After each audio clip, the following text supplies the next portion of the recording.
ఎలా వెయిట్ చేస్తున్నారు? ఈ సినిమా ఎలా ఉండిపోతుంది అనుకుంటున్నారు? బొమ్మ బ్లాక్ బాస్టర్ అనిపిస్తుంది, చాలా బాగుంది అనిపిస్తుంది.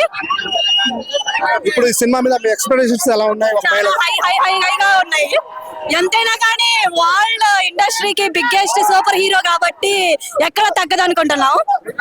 ఈ సినిమా మీద ప్రభాస్ యాక్టింగ్ కానీ నిధి రొమాన్స్ కానీ ఎలా ఉండబోతుంది అంటారు? అంతా చాలా మంచిగా ఉంది అనుకోండి. కెమిస్ట్రీ కానీ ఏదైనా కానీ ప్రభాస్ దగ్గర నుంచి ఇది చాలా ఎక్స్పెక్ట్ చేసాము.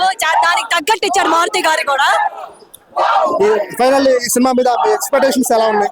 100కి 100 అవుట్ ఆఫ్ ఉన్నాయి. దేనికి తగ్గకూడదు, అందుకంటే ఇంకా ఎక్కువే ఉన్నాయి ఎక్స్పెక్టేషన్స్. ఇప్పుడు ఫైనల్లీ ఈ సినిమా ఎంత కలెక్ట్ చేస్తుంది అనుకుంటున్నారు మీరు? 100 కోట్లు దాటిపో, 100 కోట్లు అంటే 500 crores, 600 crores, 1000 crores దాటిపోవాలనుకుంటున్నాను. ఇప్పుడు ఒక మహిళగా ఒక ప్రభాస్ ఫ్యాన్స్ గా మీ ఆలోచన ఎలా ఉంది? ఆలోచన ఎలా ఉందంటే, ఇంత ఫ్యాన్ బేస్, ఇంత అసలుకి ఏ హీరోకి ఉండని అంత అభిమానం, ఆయన మేనరిజం, ఆయన ఇది యాక్టింగ్, ఆయన జనాల పట్ల చూపించే అభిమానం అసలు ఏ హీరోకి ఉండదు.